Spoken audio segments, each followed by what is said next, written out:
Multiple award-winning filmmaker Kunle Afolayan is again in the news, this time not for a very good reason. In a bid to express his frustration about piracy in the country, Afolayan made comments on the microblogging social media platform Twitter, which many have tagged as being tribalistic.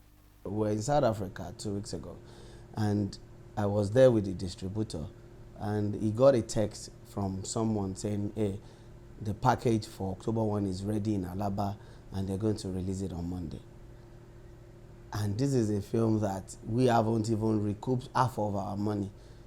So I immediately, everybody got worried, because there were quite a number of us there. Everybody got worried. And we started putting calls through. I started calling people in authority. But all of this has happened in the past. AY's film got pirated. Half of the Yellow Song got pirated. What happened? Nothing happened after that.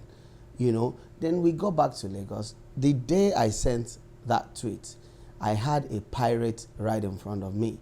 And the guy was flaunting my film in my face, saying, hey, this is confirmed, buy, and I'm like, why, and I said to him, do you know what you're doing is wrong? Do you know this is, and sometimes they harass you. Sometimes some of them, when you cease from them, they run because they know what they are doing is totally wrong.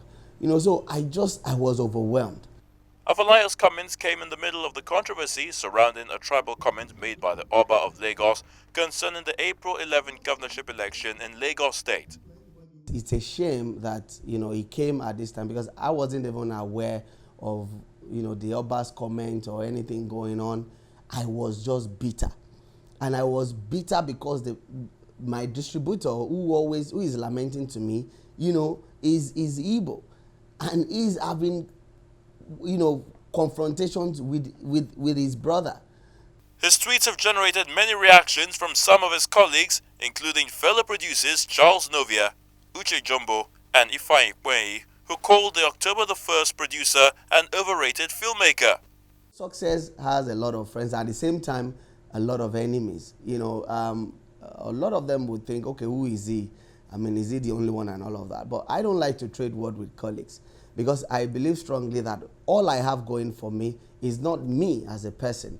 It is my work. That is what people like. And that is what has made me who I am today. And I will do everything possible to protect that my work. And I will also do everything possible to show appreciation, to my fans out there, regardless of where you're from or what tribe you are. I care less. Mommy, ẹ mi sọ fún mi ìfẹ́ lọ. Kí o lè dá dúró.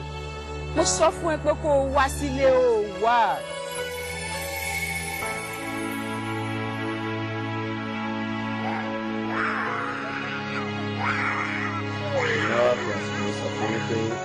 Nífẹ̀ẹ́ sí ètùtù àti pé ẹni kẹjọ lọ́rọ̀ ètùtù òun ló ti ṣaláìsí mi.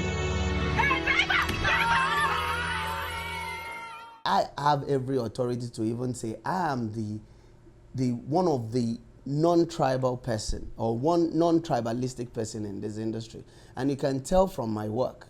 You can tell from Irapada, which was mainly shot in the north. You can tell from Fonso, which was mostly an Igbo film. You can tell from October 1, which is a pan-Nigeria kind of film with KOK. I've worked with Zebrudaya, I've worked with Adam, and I've worked with a lot of these people. If you look at those my films, you won't even see the mainstream Yoruba actors in my film. And it's just because for me, it's about the talent and not tribe. With the benefit of hindsight, he regrets not choosing his words more carefully. Maybe the way I phrased the text was wrong. Maybe the fact that, it was wrong timing with the Oba thing, was wrong. And, maybe I should have mentioned Alaba and not the Igbo. But it's totally difficult to separate Alaba from the Igbos. But really, and immediately I realized that, okay, maybe I wasn't being sensitive enough. I took it back. And taking it back really was meant to apologize to my fans and those who really appreciate my work, not the pirates. Because whether we like it or not, whether you're Igbo, you're Hausa, or you're Yoruba, Ibibio, Benin, or anything, if you want to survive in this industry, then we all need to come together. You know, I will never, ever condemn any tribe. Kunle Afolayan's reputation as a filmmaker is that which has received many encomiums within and outside the shores of the country. He continues to push the envelope with his movies to raise the standard of filmmaking of Nollywood. So, it's not surprising to see how much mixed reactions on the comments he has long apologized for.